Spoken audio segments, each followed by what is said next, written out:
I just want to welcome everybody here today.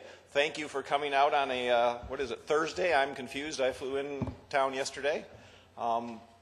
This is a pretty unique event, and I just wanted to kick it off. My name is Carl Weimer. I'm the Executive Director of the Pipeline Safety Trust.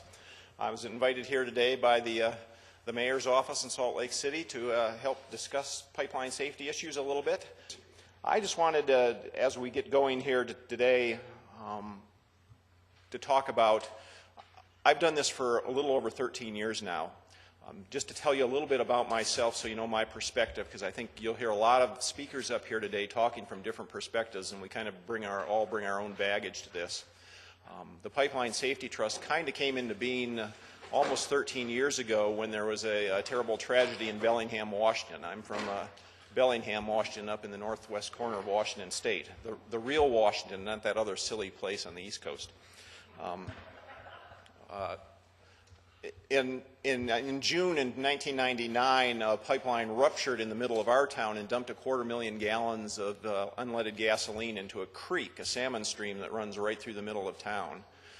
When it ran 2 miles down that stream before it found an ignition source, and the fire plumes blew up, and there was an explosion up and down the creek that went on for hours. 3 children lost their lives in that explosion. There was massive damage to property. And it was one of the turning points in pipeline safety 13 years ago. There was bills passed in Congress to improve pipeline safety in a variety of ways.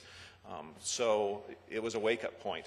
I, like most everybody else in Bellingham, including the local government, had never thought about pipelines. We didn't really even realize we had pipelines running through our community. So that was our wake-up call, and we took that opportunity to make a number of significant changes in pipeline safety, both locally and in Washington State, and even some national changes.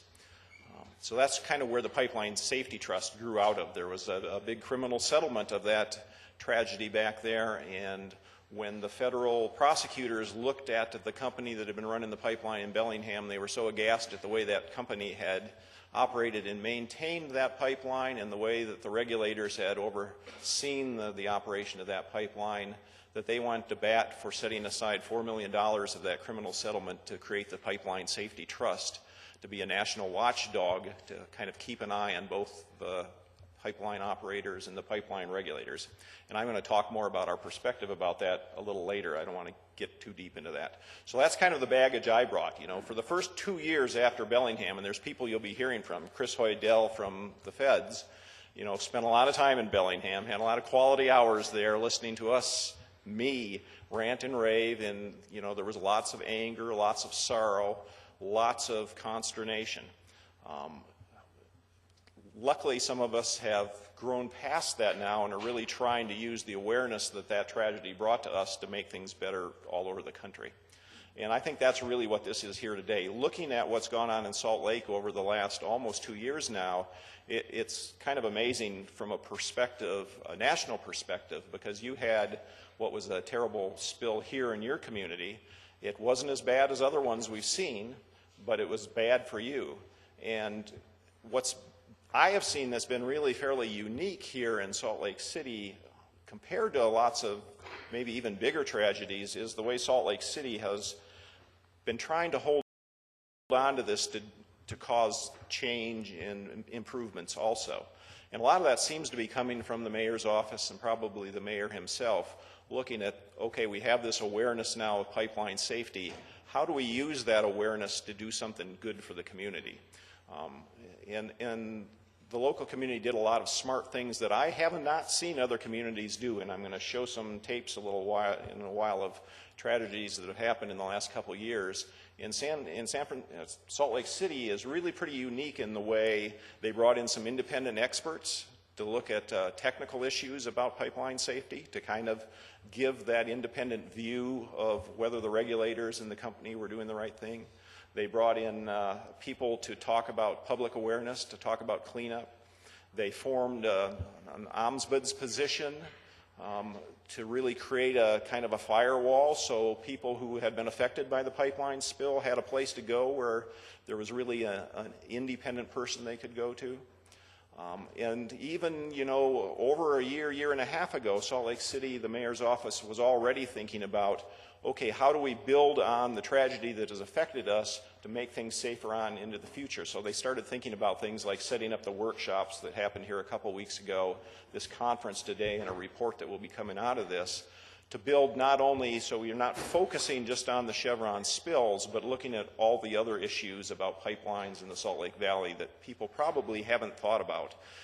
So both citizens and local government, county government, state government, and the federal government all working together can kind of make things safer on into the future.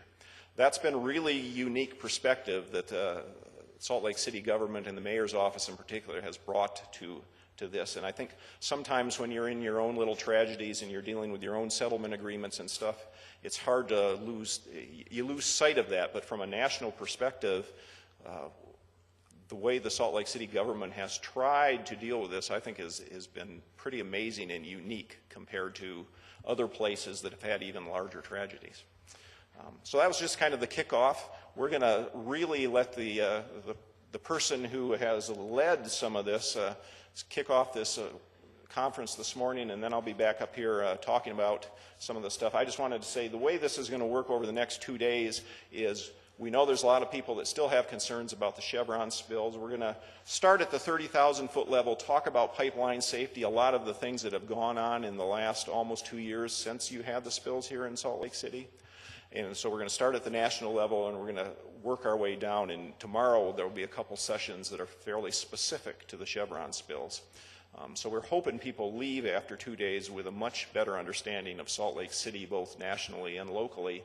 And then there will be an opportunity of what more still needs to happen here, what more information do people still want, because we're not done after tomorrow.